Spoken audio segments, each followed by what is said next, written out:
Adelante, pastor. Ajá. Bien, ya vamos un momentico, déjame. Sí, quito algunas cositas de por aquí. Ok. Ajá. Bien. A ver qué pasó acá. Ah, ok. Ujú. Bien, creo que hay más. Tenemos 4, 5. Ok, vamos a ver cómo. Ya.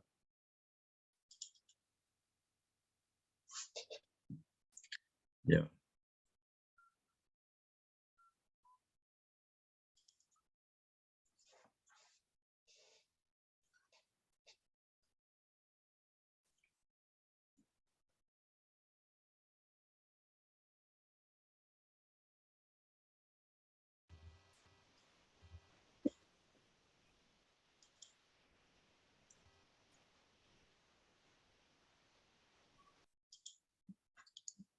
Ujú. Ya estamos, ¿no? Ya estamos. Ok, estábamos con la pregunta de cómo les ha ido con el desarrollo. Ya creo que uno me respondió que él ha ido progresando en relación con el desarrollo de los puntos principales del tema, el estudio de las últimas cosas. ¿Quién más tiene algún comentario sobre los puntos del tema? O sea, ¿se comprende todo lo que han visto ahí como temario? ¿Han tenido alguna dificultad para bregar con eso? ¿Qué me responden?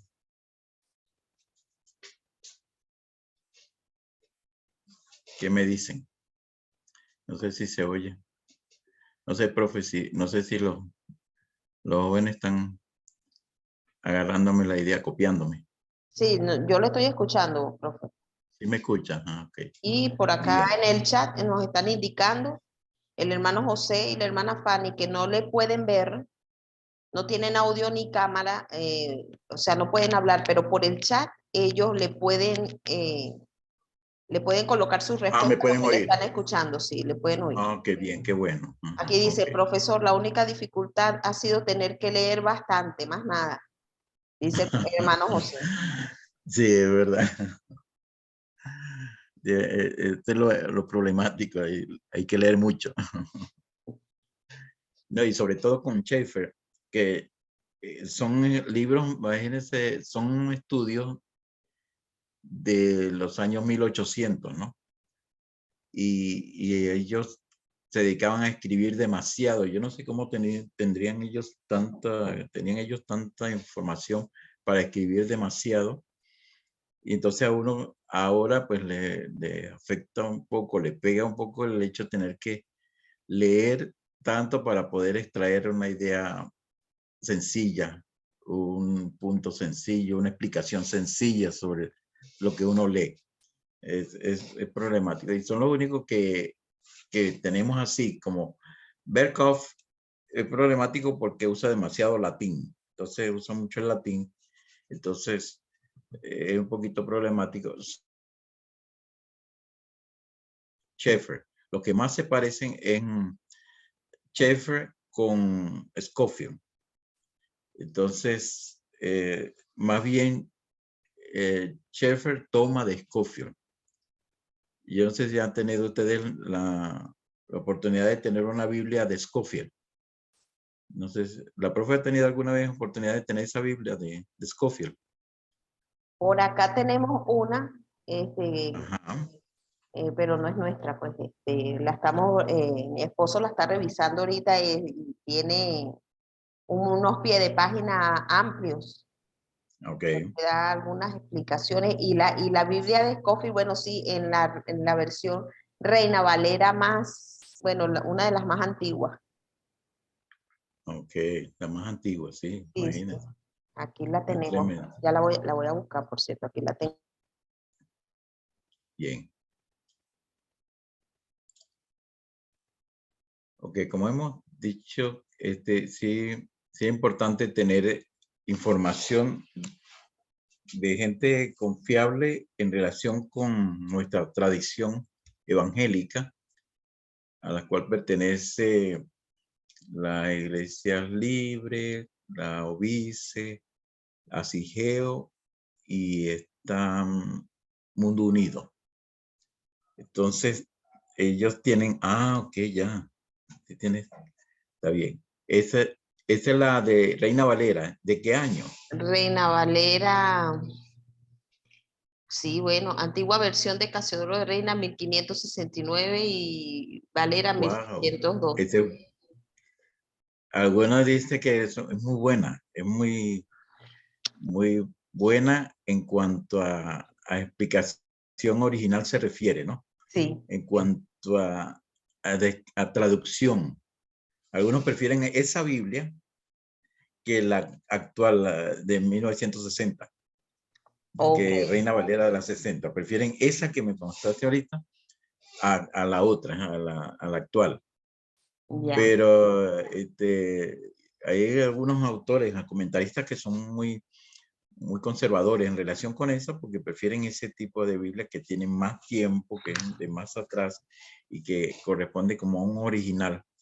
Y por ahí va la cosa, ¿no? Ha evolucionado mucho en razón del idioma. En la medida que van actualizando las versiones, tenemos un problemita y es que en la actualización de las versiones, entonces entran nuevos términos, van eliminando, sobre todo los conectivos, muchos conectivos se van eliminando, y es lo que nos ayuda a nosotros a tener contexto. Es decir, uno puede identificar el contexto por los conectivos. Entonces, vale la pena que los que no tienen, por ejemplo, el acceso a bregar con griego o bregar con hebreo, les ayudaría mucho el dominio de los conectivos, que por cierto creo que les suministré una lista de conectivos en estos días a ustedes para que pudieran lidiar con el contexto. Bien, yo no sé quién más tiene comentarios en relación con el estudio que han hecho hasta ahora. Me imagino que van como que bien porque no me han dicho mayor cosa, pero creo que en las impresiones anteriores, en los comentarios que me han hecho a través del chat, he observado que sí han podido lograr mucho con eso del estudio de las últimas cosas. Bueno, acá la Bien, hermana, no sé si lo dígame, leyó, pastor. dígame. La hermana Fanny coloca en el chat, aquí nosotros trabajamos con la plantilla y aprendiendo esta manera precisa de ver Apocalipsis me ha sido muy útil para aprender lo de referente a las últimas cosas para los creyentes. Gracias Está a bien, Dios le puedo ver y escuchar, pero no tenemos cámara para que nos vean. ya. Okay. Ay, pero bueno, gracias. Bueno, entonces indica que hay algunos detalles así que ustedes han podido lograr con lo que he enviado. Me imagino guiarse para lograr el mejor desarrollo de esto. Hoy quizá no vamos a durar mucho tiempo en relación con esto. Voy a hacer solamente algunos comentarios, explicaciones en las unidades anteriores, y les recomiendo que lean esos comentarios porque les puede ayudar un poquito a cómo bregar con algunos casos específicos que tienen que ver con Apocalipsis, con Daniel, que son las dos partes. De Daniel nada más está la parte apocalíptica desde el capítulo 7 hasta el capítulo 12. Recuerden eso, que entonces desde el capítulo 7 hasta el capítulo 12 es la parte apocalíptica o el aporte que nos da Daniel. Y de la parte, diríamos que la parte de Zacarías, que nos da las visiones, con las que emplea el mismo Juan, las visiones. De él tenemos la parte inicial, volviendo a Daniel. Daniel en los capítulos 1 al 6, él lo que hace es demostrar la tesis de cómo ser, cómo ejercer el poder sin contaminarse. Esa es la idea que él plantea como experiencia personal, que va desde el capítulo 1 al capítulo 6 de Daniel. Esa parte no es apocalíptica y no es muy, no se usa tanto como se usa a partir del capítulo 7 en adelante, que comienza la visión de los ángeles. Es decir, Daniel se cuida mucho de no usar expresiones o palabras de él propias, sino de usar a los ángeles. Más bien, prefiere que un ángel sea que interprete lo que él ha visto o ha oído. Entonces, la parte importante de Daniel, que se destaca del capítulo 1 al capítulo 6, es la parte que corresponde a cómo ejercer el poder sin contaminarse, porque él llegó a ser gobernador y como tal, pues ya se observa que ejerció un poder muy interesante, porque cuando uno lee el capítulo 13 y 14, que no aparece, por cierto, aquí en la Biblia nuestra, el capítulo 13 y 14 de Daniel, pero sí aparece en la Nácar Colunga, allí demuestra de cómo Daniel era más bien fiel a Dios antes que Nabucodonosor. Así que él tenía que negociar con Nabucodonosor ciertas cosas, como por ejemplo, eso de que él tuviera que ofrecer de una comida a los dioses. Y entonces, de acuerdo con Nabucodonosor, los dioses sí se lo comían en verdad. Y resulta que termina descubriendo por una estrategia que usó Daniel, que no eran ningunos dioses, sino que eran personas, eran una cantidad de los sacerdotes y los hijos de los sacerdotes y toda esa gente que participaba de la comida. Así que no había ningún dios. Pero eso es lo que uno lee pues ya en el capítulo 13 y capítulo 14 de Daniel y en la Biblia Nácar Colunga, que es como trasfondo más bien histórico del libro. Pero del capítulo 7 al capítulo 12 de Daniel, entonces nosotros tenemos toda la información apocalíptica. Y es de donde toma precisamente Juan toda la información con la que él compila todo eso para poder ayudar a la comunidad de Asia Menor. Una de las características del apocalipticismo de parte de Juan es que mientras los profetas hicieron hincapié en aquello de que las personas, los hijos, dice un dicho que señala al mismo Ezequiel y Jeremías, por cierto, señala que hay una información que se corría, o un dicho que había en boga dentro de la comunidad judía, era que los padres se comían las uvas y los hijos padecían la dentera. Y ellos consideraban que el exilio había surgido como un castigo para ellos. Y entonces el exilio representaba más bien un castigo. Y que en ese sentido ellos estaban como molestos porque cómo era posible que los hijos, los descendientes, estuvieran sufriendo las consecuencias del pecado de sus padres. Por eso entonces, tanto Ezequiel como Jeremías se encargan de decir, no se dirá más en Israel este dicho, que los padres se comen las uvas y los hijos padecen la dentera. Es decir, que cada uno sería responsable de sus propios actos. No sé si ustedes recuerdan que en Ezequiel 18:2 se menciona eso, de que los padres se comieron las uvas y los hijos padecen la dentera. E igualmente Jeremías cita ese mismo pasaje en el capítulo 29 de Jeremías, versículos 29 y 30. Él cita el hecho de que en aquellos días no dirán más, los padres comieron las uvas agrias y los dientes de los hijos tienen la dentera. Es en el versículo 29. Y otro pasaje cree, sino que cada cual morirá por su propia maldad.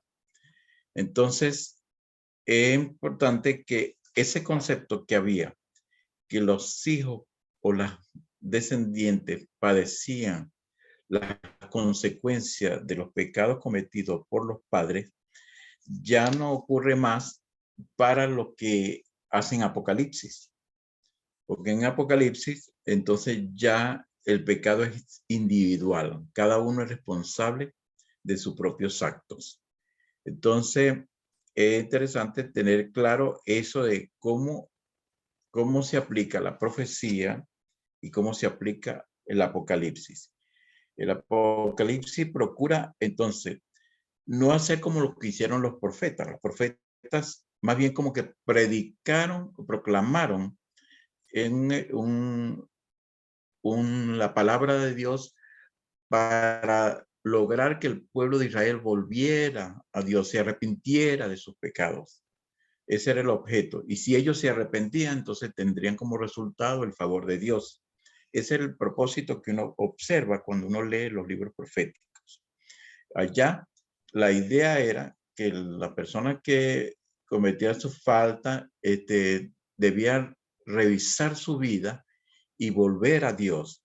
Y si ellos volvían a Dios, esa es la promesa que le hace el profeta, cualquiera de los profetas, al pueblo de Israel. Entonces Dios los llenaría de favor y de bendiciones y todo lo demás. Pero cuando llegamos a Apocalipsis, observamos que en Apocalipsis, cuando uno lee el capítulo 4 o el capítulo 7, mejor dicho, uno se da cuenta que en el capítulo 7 de Apocalipsis y el otro capítulo que corresponde a las 12,000, diríamos a los 144,000, a la comunidad de los 144,000 que corresponden a las 12 tribus de Israel, es muy importante entonces que ellos allí, no tanto que se arrepientan, sino que el favor de Dios están para los que permanecen fieles, para los que son elegidos y sellados, porque recuerdan que en el capítulo 7 aparece una comunidad ya sellada. Está hablando en relación con cada una de las tribus, de las 12 tribus. Y lo ven allí que esos son los sellados. Entonces, si esos sellados es con quienes trabaja, con esos sellados con quienes trabaja Juan, para hacerles ver que ellos son los que van a constituir cielo nuevo y tierra nueva. Esos sellados. Es decir, que la razón de ser fieles, permanecer fieles a Dios, en este sentido, es importante debido a que ellos fueron sellados, fueron elegidos para hacer eso. Y aparte de eso, ser una comunidad de reyes y sacerdotes. Entonces, lo que Pedro toma como aparte para decir que fueron elegidos para ser una nación santa, escogida, pueblo escogido por Dios, y luego para anunciar las verdades. También habla de real sacerdocio, que son también real sacerdocio. En ese sentido, Juan procura entonces trabajar solamente con una comunidad de los sellados, de los que constituirían posteriormente lo que corresponde a cielo nuevo y tierra nueva. Por eso cita entonces a Isaías 65 para indicar que ellos, más bien en razón de que son sellados, en razón de que son elegidos, es por lo que deben permanecer fieles. Y entonces el que perseverará hasta el fin, pues entonces no va a tener la idea de que va a ser salvo como dice Mateo 24, sino que habla de las distintas bendiciones que van a tener, las bienaventuranzas que van a gozar esos elegidos.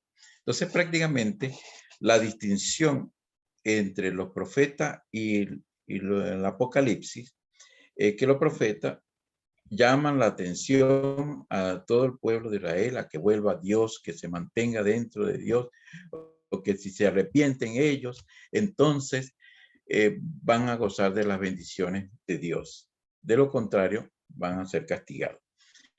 En el caso de Apocalipsis, es que en vista de que son ya elegidos, comienza el capítulo 7 diciendo que son elegidos, ellos entonces van a ser responsables por mantenerse fiel, por ser testigos visibles de que ellos son fieles a Dios y que aparte de eso, ellos van a constituir cielo nuevo y tierra nueva. Ese es el propósito, en este caso, de Apocalipsis. ¿Qué opinan ustedes sobre eso? ¿Qué les parece que se comprende bien el propósito o la función de Apocalipsis, la función de los profetas? ¿Estamos claros en eso? ¿Se oye? No se oye nadie. A ver, ¿están conmigo? Hermano, me llama la atención que, bueno, yo he oído muchos sermones donde se habla de que todos los creyentes somos real sacerdocio, sacerdocio real, linaje, tenemos linaje real y ciertamente, digo yo, ¿no? Si todos los creyentes vamos a tener un reinado, actuar como sacerdote y rey, rey, ¿quiénes van a ser los súbditos? Entonces, es una cuestión de ver pues la situación, porque lo que se ha predicado es que todo el pueblo, todo creyente, tiene esa categorización o esa clasificación de real sacerdote. Entonces, acá en Apocalipsis se plantea de que es un grupo selecto para esto. Sí, es cierto. Solo que tenemos entonces que nosotros manejamos mucho, bueno, la mayoría de los predicadores manejan la idea tomada de Pedro, que dice que somos pueblo escogido, real sacerdocio, para anunciar las verdades de aquel que nos llamó. Entonces, a su luz admirable, entonces Pedro va a hacer hincapié en mantenerse dentro de del criterio de santidad, es decir, que tienen que mantenerse como gente santa, evitar dar mal testimonio ante la dominación extranjera para que ellos no tengan motivo de qué hablar. Y ya en el capítulo 4 de Pedro, entonces va a dar como razón la explicación de que de pronto no van a recibir un trato preferencial de parte de las autoridades, dado que en el capítulo 4 esas autoridades se van a asombrar de que ya ellos, como pueblo de Dios, como real sacerdocio, ya no andan conforme a los criterios de la dominación extranjera, en este caso los romanos. Entonces Pedro maneja la idea de un sufrimiento, ciertamente están sufriendo, y en el capítulo 4, versículo 12 le va a decir: no os sorprendan de las pruebas que han de venir, no os sorprendáis por eso. Y entonces dice que ellos van a padecer, y la idea es que tienen que padecer como cristianos, y no por entremeterse en lo ajeno, no por como ladrón, ni como malhechor, sino como gente que hace el bien, es decir, gente de justicia, bienhechores. Entonces, la idea de Pedro es que el sufrimiento no es sustitutivo. Es decir, los padecimientos no son sustitutivos. Es decir, no, Cristo llevó todas nuestras enfermedades, nuestro sufrimiento, y nosotros no tenemos que padecer nada. Por lo visto, Pedro da más bien que nosotros tenemos un padecimiento participativo, más no sustitutivo. Esa es la diferencia que hace Pedro en versículo 12 del capítulo 4. Igualmente pasa con Apocalipsis.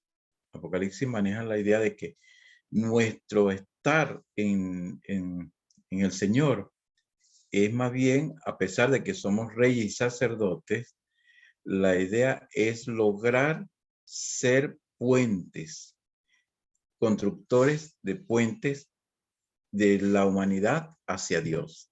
Ese es el objetivo como sacerdote.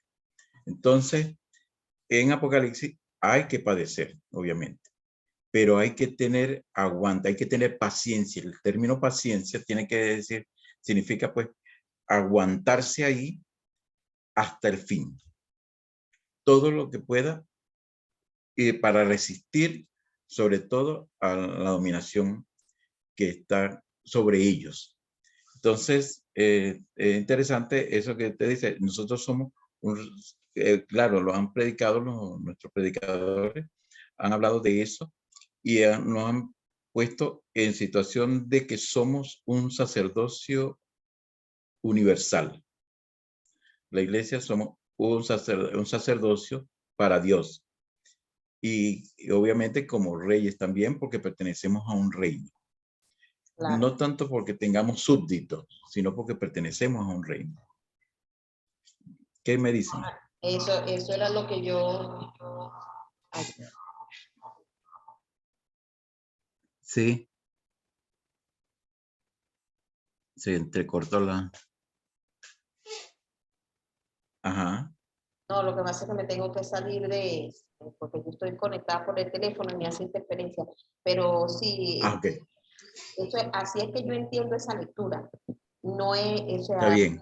somos reyes y sacerdotes en un reino completamente diferente al reino establecido, en este caso por el Imperio Romano, y la concepción Así del es. reino que se maneja es diferente porque el reinado que el hombre establece implica dominar, conquistar, matar, subyugar y tener esclavos y tener súbditos, pero el reino que el Señor plantea es un reinado diferente, donde nos manejamos bajo relaciones de equidad, ¿verdad? Así es.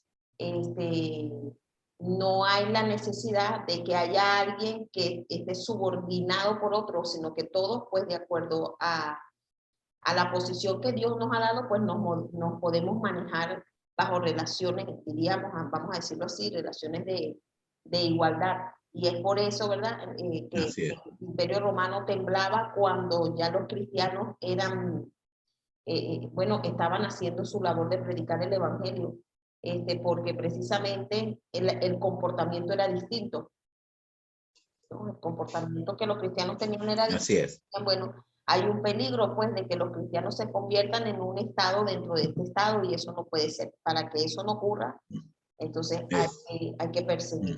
Y bueno, a mí me llamó mucho la atención esto Es cierto. porque en un momento dado a mí me tocó predicar en la iglesia acerca de los sufrimientos y el sufrimiento es como un principio desde mi perspectiva aquí humildemente. Es un principio bíblico que no nos gusta asumir, pero todo cristiano tiene que padecer sufrimiento para que esa resistencia sea tal y para que los padecimientos de Cristo, como usted dice, que son participativos, se puedan cumplir en nosotros. Entonces, Exactamente. eso tira al suelo la idea de que, bueno, que se predique en otras partes, ¿no? O que escuchamos, dice, bueno, si eres cristiano, eres un rey, eres un sacerdote, tienes que tener todos los bienes materiales posibles y no te vas a enfermar. Y No sé. Dios te provee y Dios es tu sanador y no vas a padecer ninguna enfermedad. Y entonces,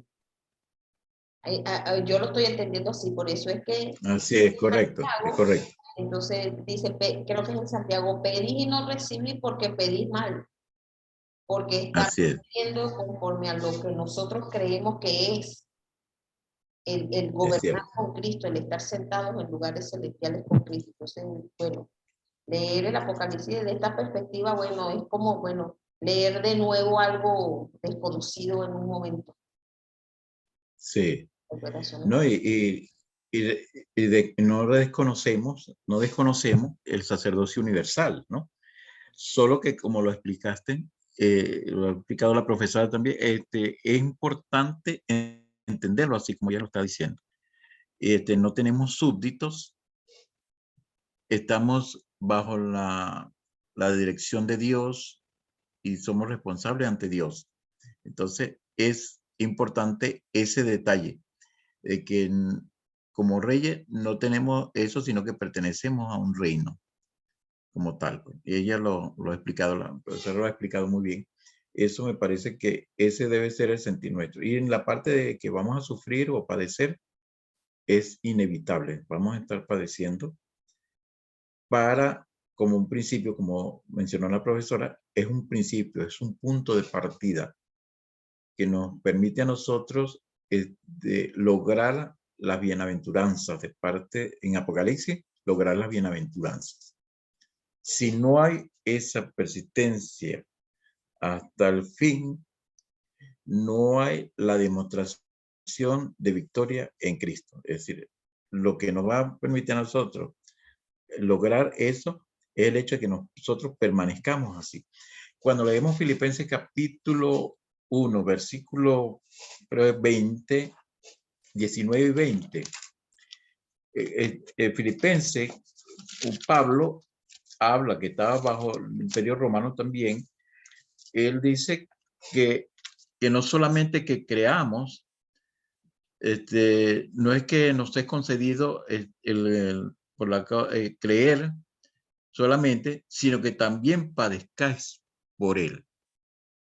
Es decir, que la gente dice, no, yo quiero ser libre de cualquier problema y dificultad. Y nosotros debemos ser, se supone que nosotros debemos ser libres de todo eso. No, acá es que no solamente creamos, sino que también padezcamos. Pedro lo enfatiza también. Y igualmente lo enfatiza Apocalipsis en razón de que somos el pueblo elegido por Dios. Es decir, como pueblo elegido, es decir, asumiendo la elección esa de las naciones, como el pueblo elegido por Dios, entonces tenemos que asumir el hecho de que vamos a padecer y que va a haber padecimiento siempre y cuando nosotros no nos rijamos por los criterios de este mundo, de esta sociedad. Entonces, o de los gobiernos quizás, pero acá es importante eso. Somos más bien ministros de la reconciliación en tanto que como sacerdote, tomando el término sacerdote que proviene del latín pontifex, que significa constructor de puentes. Nosotros construimos los puentes que llevando a toda la humanidad a Dios, procurando llevar a toda la humanidad a Dios. Pero una demostración de esa fe es que nosotros podamos superar las dificultades, es decir, asumirlas, sufrirlas, pero tener aguante. Como dice Hipomene, que yo creo que les expliqué eso en una unidad anterior, que la frase empleada por Apocalipsis o por Juan de soportar es sumamente importante. Uno, porque somos elegidos. Y lo otro, porque somos, como tal, como reyes, no significa que nosotros vamos a darnos la gran vida, sino que vamos a ser ejemplos a los demás de cómo lograr vivir esta vida en Dios. Ese es el punto que nos ayuda tanto Apocalipsis como los evangelios y las epístolas inclusive. Entonces ya hemos visto como por Filipenses 1, 20, 19 y 20, Juan, primera de Pedro capítulo 4, versículo 12. Eso es importante. No hay, como que llama, un sufrimiento sustitutivo, sino participativo. Nuestros padecimientos son participativos con Cristo. Entonces, bueno, yo creo que eso está como aclarado con relación a los creyentes que tienen como, algunos creyentes tienen pues la idea de que vamos a escapar de este mundo y que a nosotros pues no puede suceder nada y que a los demás pues por seguir en lo malo van a sufrir. Y esa no es la idea pues que quizás nosotros estamos enfocados al estudiar, a hacer estudios de las últimas cosas, no nos estamos enfocando en que queremos los demás padezcan, porque estamos con Pedro cuando dice, no queriendo que ninguno perezca, sino que todos procedan al arrepentimiento. Pero Dios toma su tiempo. En el tiempo de Dios, cuando Dios entonces decide esperar. Esa es la famosa paciencia de Dios, de esperar para que la gente llegue completamente a Dios. Entonces, por lo menos las naciones. Y lo otro, el pueblo de Israel. Por eso, de acuerdo con Romanos capítulo 9, versículo 25, en este caso sería el 10, 25, que nos ayudaría a nosotros a decir que él mantiene a Israel en incredulidad, o a Judá, más bien, en incredulidad hasta que llegue la plenitud de los gentiles. Así que Dios tiene una actitud, un trato preferencial también por las naciones. Eso es sumamente importante. Bien. Ok, Parece que, disculpen, dime, se acaba el dime. tiempo de este Sí. espacio, pero podemos entrar con el mismo enlace si así usted lo indica. Ok, Claro que sí. realiza la reunión, entramos con el mismo enlace y seguimos grabando. Ajá. Perfecto, es correcto. Ahí le voy, entonces voy a salir y entonces regresamos.